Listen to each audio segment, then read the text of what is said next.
ಇನ್ನು ಮುಡಾ ಹಗರಣಕ್ಕೆ ಸಂಬಂಧಪಟ್ಟಂತೆ ಕೂಡ ಸಿಎಂ ಸಿದ್ದರಾಮಯ್ಯನವರು ಪ್ರತಿಕ್ರಿಯೆ ಕೊಟ್ಟಿದ್ದಾರೆ. ಮುಡಾ ಏನಿದೆ ಗಬ್ಬೆದ್ದು ನಾರ್ತಾ ಇದೆ, ಅದನ್ನ ಕ್ಲೀನ್ ಮಾಡುವಂತ ಅನಿವಾರ್ಯತೆ ಈಗ ಎದುರಾಗಿದೆ. ಹಾಗಾಗಿ ಕ್ಲೀನ್ ಮಾಡುವಂತ ಕೆಲಸವನ್ನ ನಾವು ಮಾಡ್ತೀವಿ. ಮೈಸೂರಿನಲ್ಲಿ ಸಿಎಂ ಸಿದ್ದರಾಮಯ್ಯನವರು ಕೊಟ್ಟಿರುವಂತಹ ಹೇಳಿಕೆ ಇದು. ಮುಡಾ ಗಬ್ಬೆದ್ದು ಹೋಗಿದೆ, ಅದನ್ನ ಕ್ಲೀನ್ ಮಾಡ್ತೀವಿ ನಾವು. ಹಗರಣದ ಬಗ್ಗೆ ಇಬ್ಬರು IAS ಅಧಿಕಾರಿಗಳ ತನಿಖೆ ಕೂಡ ನಡೀತಾ ಇದೆ. ತನಿಖಾ ವರದಿ ಬಂದ ಮೇಲೆ ಕಠಿಣ ಕ್ರಮವನ್ನು ಕೂಡ ಕೈಗೊಳ್ಳಲಾಗ್ತಾ ಇದೆ. ಬಿಜೆಪಿ ಇದ್ದಂತ ಸಂದರ್ಭದಲ್ಲೇ ಹೆಚ್ಚು ತಪ್ಪಾಗಿರುವಂತದ್ದು, ಅದನ್ನ ಸರಿಪಡಿಸ್ತೀವಿ ನಾವು ಅಂತ ಕೂಡ ಸಿಎಂ ಸಿದ್ದರಾಮಯ್ಯನವರು ಪ್ರತಿಕ್ರಿಯೆ ಕೊಟ್ಟಿದ್ದಾರೆ. ಮೈಸೂರಿನಲ್ಲಿ ಮುಡಾ ಹಗರಣದ ಬಗ್ಗೆ ಸಿಎಂ ಸಿದ್ದರಾಮಯ್ಯನವರ ಹೇಳಿಕೆ ಇದು.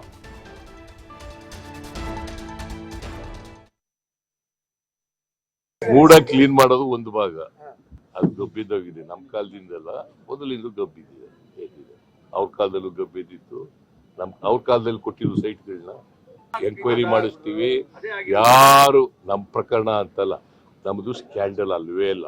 ನಮ್ ಕೇಸ್ ಬೇರೆ, ಅವ್ರ ಕೇಸ್ ಕೇಳಪ್ಪ. ಇಲ್ಲಿ ನಮ್ ಕೇಸ್ನಲ್ಲಿ ನಮ್ ಜಮೀನನ್ನ ಉಪಯೋಗಿಸ್ಕೊಂಡಿದ್ದಾರೆ. ಅವ್ರ ಕೇಸ್ನಲ್ಲಿ ಅವರು ಲ್ಯಾಂಡ್ ಲೂಸರ್ಸು ಅಥವಾ 50-50 ಕೊಡಿ ಅಂತ ಹೇಳಿ ಜಮೀನು ಕೊಟ್ಟಿರೋರು. ನಾವು ಹಂಗೆ ಕೊಟ್ಟಿದೀವ?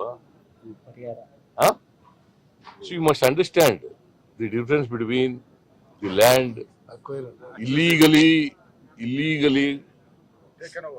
taken over by the Muda.